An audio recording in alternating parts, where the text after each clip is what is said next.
Aiden's forge wasn't grand. It was a modest stone structure nestled in the quiet village of Oakhaven. No relation to that Oakhaven. In fact, Aiden often clarified with a wry smile.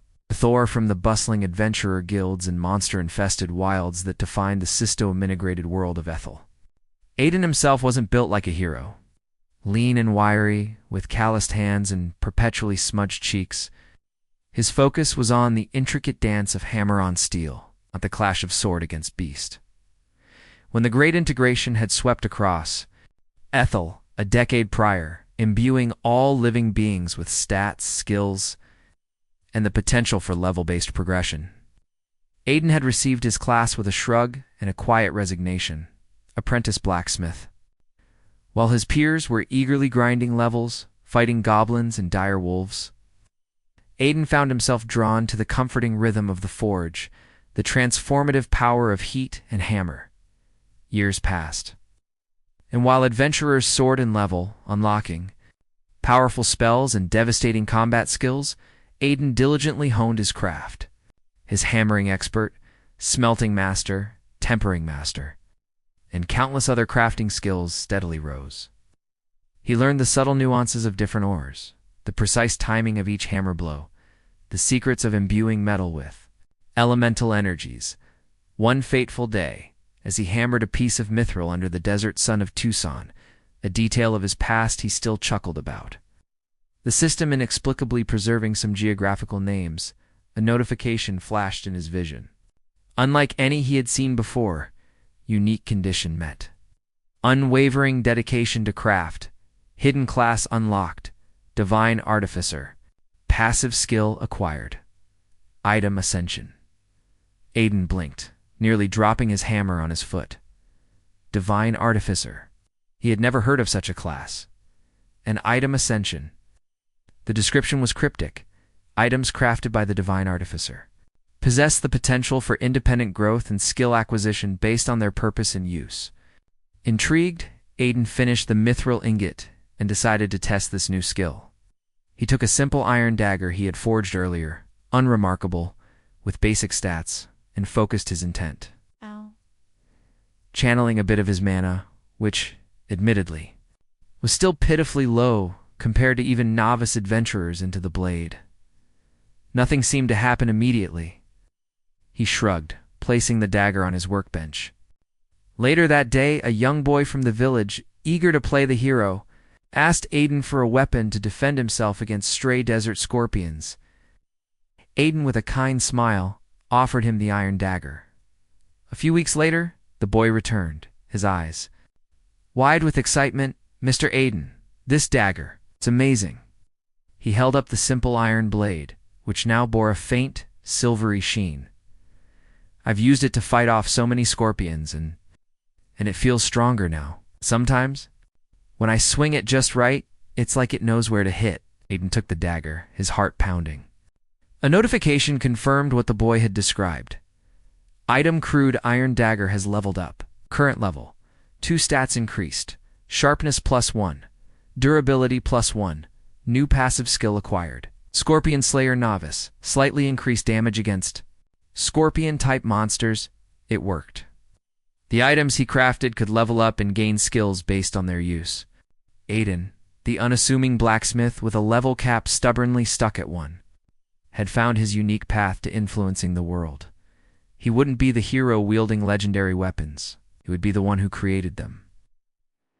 News of Aiden's extraordinary creations began to trickle out of Oakhaven. Adventurers, initially skeptical, became intrigued by the tales of self-improving gear. A grizzled warrior, weary of constantly replacing his enchanted sword, commissioned Aiden to forge him a simple steel longsword, curious to see if the rumors were true. Months later, the warrior returned, his face etched with awe. The plain steel longsword now hummed with a faint energy. It had leveled up numerous times, gaining increased attack power, durability, and even a skill called Battle Fury Minor, occasionally granting the wielder a burst of adrenaline in combat. The demand for Aiden's creations skyrocketed. Adventurers from across the region flocked to his humble forge in Oakhaven, eager to acquire gear that could evolve alongside their own journeys. Aiden's days became a blur of hammering, smelting, and meticulous craftsmanship. He poured his heart and soul into every piece he created, knowing that each item had the potential to become something truly special. Aiden's forge expanded. Not in size, but in reputation. He hired a few trusted apprentices from the village, teaching them the fundamentals of blacksmithing, though none possessed his unique item ascension skill. They helped with the more mundane tasks, allowing Aiden to focus on the more intricate and potentially legendary creations. He learned to tailor his crafting to the needs of specific adventurers. For a nimble rogue, he forged a set of leather armor that, through countless stealthy maneuvers, gained the skill Shadow Step Minor, allowing for brief bursts of increased agility and near invisibility. For a stoic mage, he crafted a simple wooden staff that, after absorbing countless magical energies, developed the ability Mana Resonance Minor, slightly increasing the potency of the wielder's spells. The items Aiden crafted weren't just tools. They were companions, growing and adapting alongside their wielders. Their histories intertwined with the adventurers who carried them. Tales began to spread of Aiden's living gear. Items that seemed to possess a spark of sentience, subtly aiding their users in unexpected ways. A young knight, known for her unwavering courage but lacking in brute strength, commissioned Aiden to create her a shield. Aiden poured weeks into the creation, imbuing it with layers of reinforced steel and carefully balanced enchantments. The shield, dubbed the Steadfast, became legendary. It leveled up through countless blocked blows, gaining incredible durability and the skill Retaliation Minor, occasionally unleashing a burst of counterforce against attackers. The knight, wielding the Steadfast, became a formidable force. Her defense as legendary as her valor, Aiden realized the profound responsibility that came with his unique gift.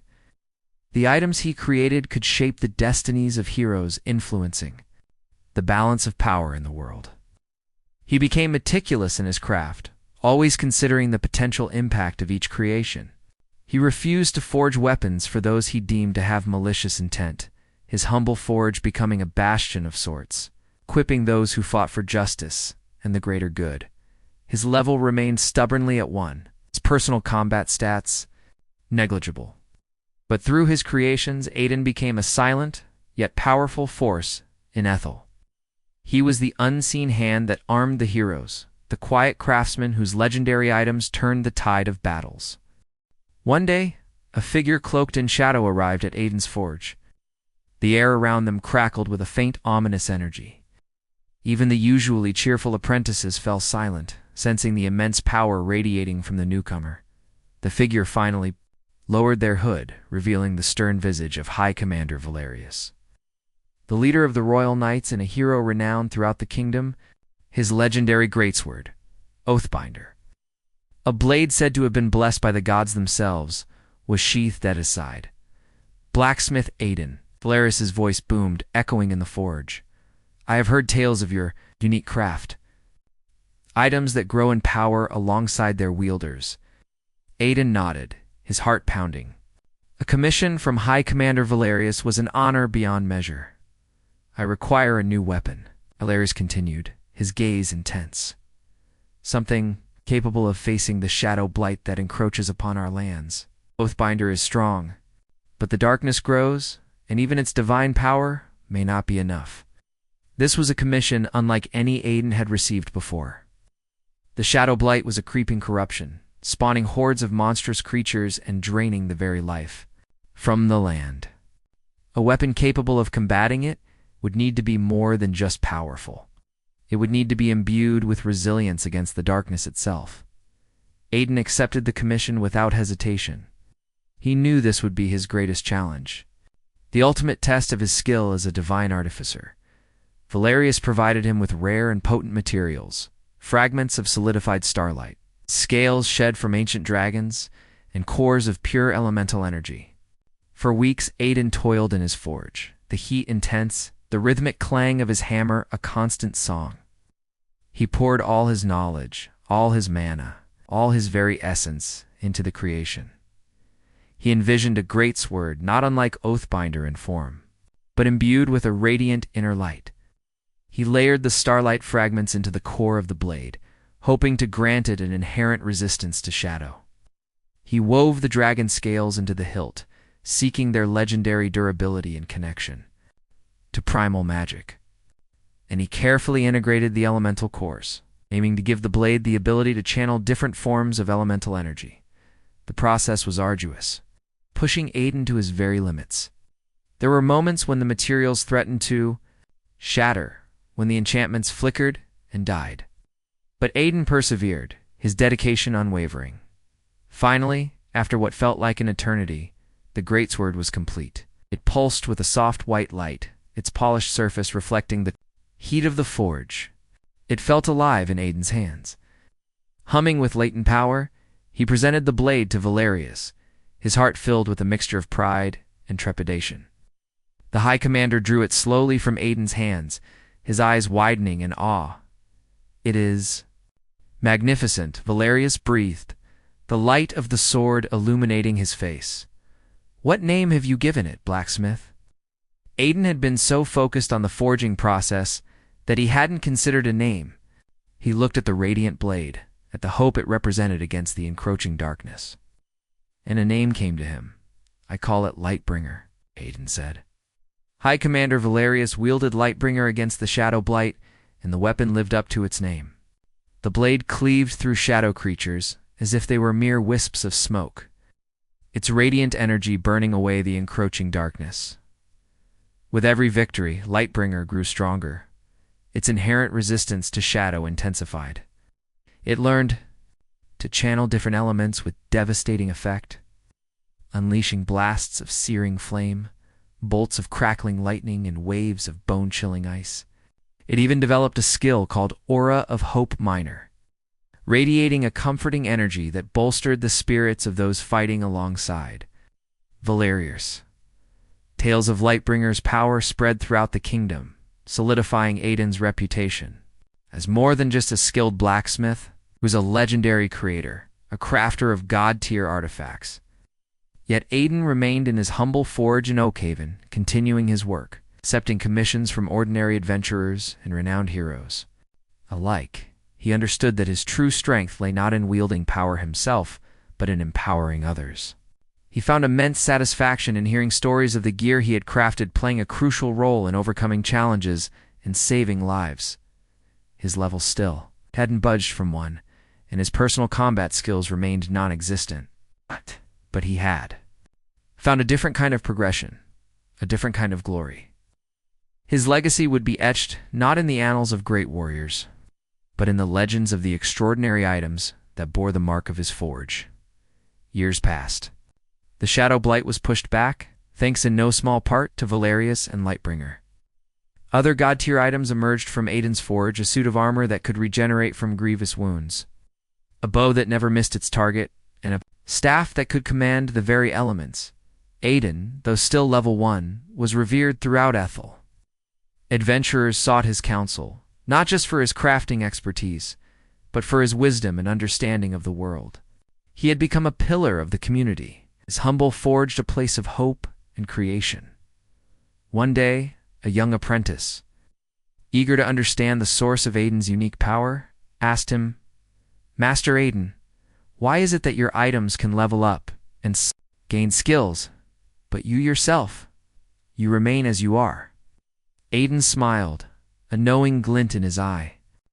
"My path is not to become stronger myself, lad. It is to make others stronger. The system has its ways, and it has granted me a different kind of progression.